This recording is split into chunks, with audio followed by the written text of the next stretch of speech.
Hi, my name's Liv. I'm an independent author. I'm in a hotel right now because I am driving across the country because I am moving.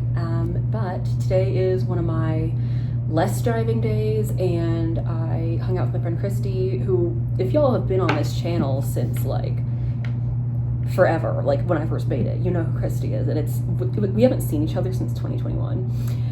Point is, I was going to see her today, and I did see her, so I put on makeup, and I was like, as long as I have makeup on, I might as well film a video, and also that I have time to do it. All right, you clicked on this video because you wanted to hear me talk about being a writer with autism, because I've been brainstorming what kind of videos I could put out, besides the ones that I know I owe y'all for Lost and Found promo, which I will get to, like, probably next month. I couldn't go through and bookmark all the I couldn't like flag all the pages for Lost and Found where I talk about like my deep dive into Violet and autistic representation, because I very smartly put that in one of my bins that is buried under a bunch of stuff in my trunk. So I do not have access to that at this time. So I thought I would come on and just talk about being a writer and having autism, and that's it. That's the video.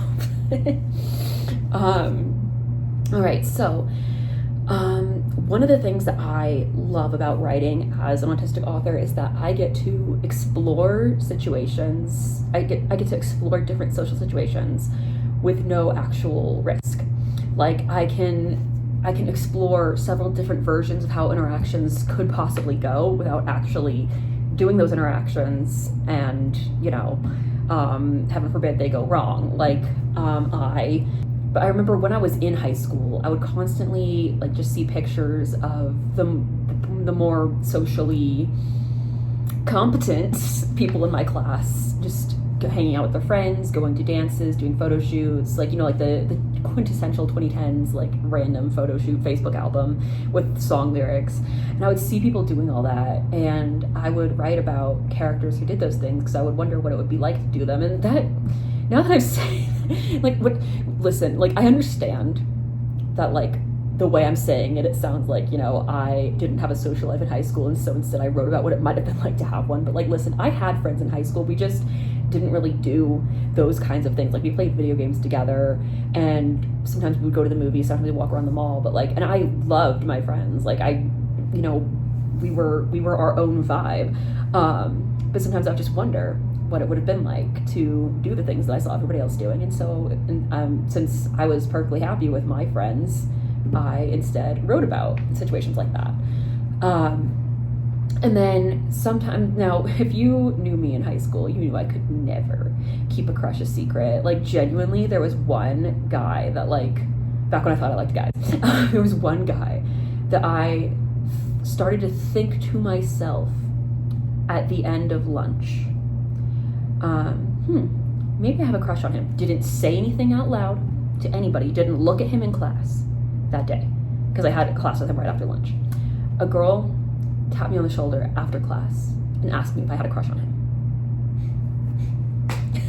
him. So I was genuinely not good at keeping crushes secret, but sometimes, like, even if somebody knew I had a crush on them, like, instead of actually like doing anything about it, because yes, there were crushes that I didn't try to do anything about, surprise people who knew me in high school, sometimes I would write about I would base a character off of them, and have kind of me-coded OC, mostly OC, but just like a little bit me-coded, go out with them. But mainly I use writing to just kind of explore social situations without actually taking the risks. Like, if there was like a risk I wanted to take, but I knew, like, I know who I am, I know my standing, I know the other person's standing, I know I have some semblance of a knowledge of social constructs. I'm not completely naive to all of that, despite the autism. So I just don't feel that the risk is worth it, but instead I might write a story and just kind of experiment with different ways that certain interactions might go. Like maybe I'll write about how I think it's going to go, which is bad, and I, get that out of my system, and I, like, as I'm writing those emotions, I kind of like let myself feel them, and I'm like, see, I didn't need to do that because this is what would happen, and I've already felt that, but I haven't actually caused any damage to my life. Or sometimes I would write the good ending, and I'd be like, yeah, it would be nice if it was going to go like this, but this person already has a girlfriend, or this person is in a very different social group than me, or I don't know, just stuff like that. Sometimes I'm about to say something very autistic, but sometimes there were girls in my class that I wanted to be friends with. Sometimes there were girls that years later I realized I really wanted to be friends with them for a different reason, but there were also girls that I just straight up wanted to be friends with. But I was just like, I knew like they were in a different social group than me, and it just wasn't meant to be. So instead I would write them into characters in my work. Sometimes I would make like a me-based OC that was friends with them. I think one time I actually wrote a whole, like this is 5th grade, so like a whole novel, it was like 20 pages, but like a whole novel with one of the girls I wanted to be friends with as the main protagonist, and just like made up different friends for her, and just like made up an OC based on her basically, because I didn't know enough about her to actually write about her. Sometimes I think I would do if I wanted to be friends with somebody, but I knew it just wasn't going to be in the cards for us to be friends. When I was much, much younger, like I'm talking like before the 3rd grade, sometimes if I really wanted to be friends with someone but I was too nervous to approach them and talk to them, I would make up an imaginary friend version of them and play with them when I was alone in my house, in my playroom, like play with the imaginary friend version of them. I would never do that at school or around other people, because I had enough social awareness to know that like that's not something you tell people you do unless it's like 25 years later and you're laughing about what a little weird autistic kid you were. Or maybe I edit that part out of the video because maybe nobody needs to know I did that. That was one of the ways that writing and being creative gave me a way to just explore different social dynamics without taking risks in real life. And there's also the special interest side of it. Now to get into the special interest side of it, there's 2 ways that I think writing and special interests, for me specifically, go together. One is my special interest is The Sims 2. Like that's just, I legitimately cannot talk about it except with like 3 other people that understand it in the same way that I do. None of those people, by the way, is the one that introduced me to the game when I was in 3rd grade. and changed my life forever. None of the people I could talk to about that game is that friend. But I would make my book characters in The Sims, and I would act out like scenes that I'd already written. I'd like take pictures, and like sometimes I'd like put them in my Word documents. I knew I wouldn't be able to actually do that when I published the books, but just for my personal fun, I would take pictures of like, I would set up different scenes in the books and take pictures of them, or I would do like a Meet the Characters. I actually have an unpublished Meet the Characters webpage where I made all the Saving Summer characters in The Sims 4. But I was just like, you know what? First of all, I'm not good at making faces in The Sims 4. Like I'm good at doing everything else in Create a Sim except for unique faces that I'm good at doing in The Sims 2. But that doesn't work on my laptop. So I have to like commit to a session of playing The Sims 2 on my big computer. And so more often than not, I'll play The Sims 4 if I'm just looking to do something casually. And so I ended up making the cast of Saving Summer. I took pictures of all of them. Point is, sometimes when I am playing with my book characters in The Sims, I get ideas for new plot points. Like there's one I will get into when years from now I am doing 5 fun facts about this book. But to be very vague, one of my projects that I have planned for after University Story is something I've been working on for many, many years. And one of the like main pivotal plot elements is that the main character has an older sister who passed away when she was very young. And in the original, like the first 2 or 3 years that I was working on that project, she never had an older sister. She was just an only child. And then one time when I was playing, I made like, there's like this whole like dynamic with the parents and the aunts and the uncles and all that. So I made all of them in The Sims 3 in like one day when I was just playing around, and I accidentally got her parents pregnant at the wrong like timeline wise, and I was like, well, I don't think I knew like cheat codes really for The Sims 3, so I couldn't just like cancel it. So I was like, you know what, like I'll just give her an older sister. But then I'm like, if she has an older sister, there's so much of the plot that's just not going, there's so many plot lines that just would not work with her having an older sister. So I'm gonna have to kill the sister at some point. Like, and at first it was like before the main character was born, and then it was like within the first year of the main character's life, something happened to her sister, so she never really knew her sister. And then I had the idea, I was like, no, I will give them some years together, and I will make this trauma part of her character. Now it's like one of the like most like critical pieces of her character is her dead sister trauma.